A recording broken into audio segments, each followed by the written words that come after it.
اگر آپ سوچ رہے ہیں کہ ہر چیز آپ کے ہاتھوں سے نکل رہی ہے اور حالات آپ کے موافق نہیں ہیں، تو ایک دفعہ اس درخت کے بارے میں ضرور سوچنا جو ایک ایک کر کے اپنے تمام پتے کھو دیتا ہے لیکن پھر بھی کھڑا رہتا ہے اس امید پر کہ بہار کے دن آئیں گے۔ خاموشی نامناسب سوالوں کا بہترین جواب ہے اور مسکراہٹ ہر حالات کا بہترین رد عمل ہے۔ اپنے حوصلوں کی پرواز اونچی رکھو، ایک دن مکان بھی بن جائے گا، مقام بھی بن جائے گا۔ کچھ عرصے کے لیے رابطے میں پہل کرنا چھوڑ دیجئے، آپ کو معلوم ہو جائے گا کہ آپ کتنے مردہ پودوں کو پانی دے رہے ہیں۔ خاموشی ہمیشہ رضامندی یا ناراضگی ہی نہیں ہوتی، کبھی اس کا مطلب یہ بھی ہوتا ہے کہ ہم ناسمجھوں کے لیے وضاحت کی سکت نہیں رکھتے۔ رشتے خوبصورت آواز، اونچے مرتبے اور خوبصورت چہرے سے نہیں بنتے، بلکہ خوبصورت دل اور نہ ٹوٹنے والے بھروسے سے بنتے ہیں۔ کبھی کسی کو یہ مت کہو کہ تم مجھے یاد رکھنا، تم اگر یاد رکھنے کے قابل ہوئے تو یقیناً یاد رہ جاؤ گے۔ احساس زبردستی نہیں ڈالا جا سکتا، اگر یہ ممکن ہوتا تو اس دنیا میں کوئی مسئلہ ہی نہ ہوتا۔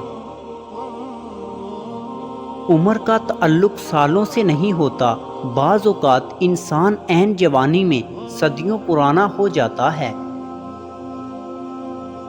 اپنا غم سوچ سمجھ کر بانٹیں، اس دنیا میں ہمدرد کم اور سردرد زیادہ ہیں۔ کوشش کریں جہاں رہیں وہاں اچھا کردار، اچھا اخلاق اور خوبصورت یادیں چھوڑ جائیں۔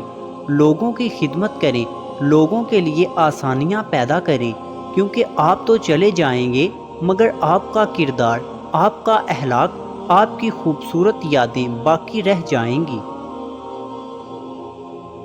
بچوں کو جب آپ مارتے ہیں تو اس کا مطلب پتہ ہے کیا ہے؟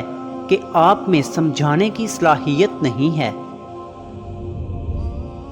کچھ لوگوں کو پتہ ہی نہیں چلتا کہ ان کے کچھ فیصلے فاصلوں کا سبب بن جاتے ہیں۔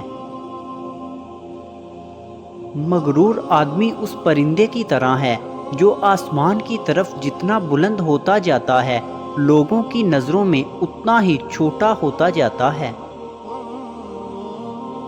ابھی ایسے الفاظ ایجاد نہیں ہوئے جو احساس کو بیان کر سکیں۔ احساس کی دنیا الفاظ کی دنیا سے بہت آگے ہے۔ بات تمیز سے اور اعتراض دلیل سے کرو، کیونکہ زبان تو حیوانوں میں بھی ہوتی ہے مگر وہ علم اور سلیقے سے محروم ہوتے ہیں۔ جس نے تجھے تیرے عیب بتائے، اگر تجھے عقل ہو تو بے شک اس نے تجھ پر احسان کی انتہا کر دی۔ جو لوگ کہتے ہیں کہ سچا انسان زبان کا کڑوا ہوتا ہے، ان کو بتاؤ کہ محمد صلی اللہ علیہ وسلم سے زیادہ سچا اور میٹھے اخلاق والا کوئی نہ تھا۔ ضروری نہیں کہ کسی کی آہ یا بد دعا ہی تمہارا پیچھا کر رہی ہو، بعض اوقات کسی کا ضبط اور بے پناہ صبر بھی تمہاری خوشیوں کی راہ میں بھاری رکاوٹ بن جاتا ہے۔ مجھے یہ احساس بہت سکون دیتا ہے کہ قیامت کے دن ہر چہرے کا حساب ہونا ہے۔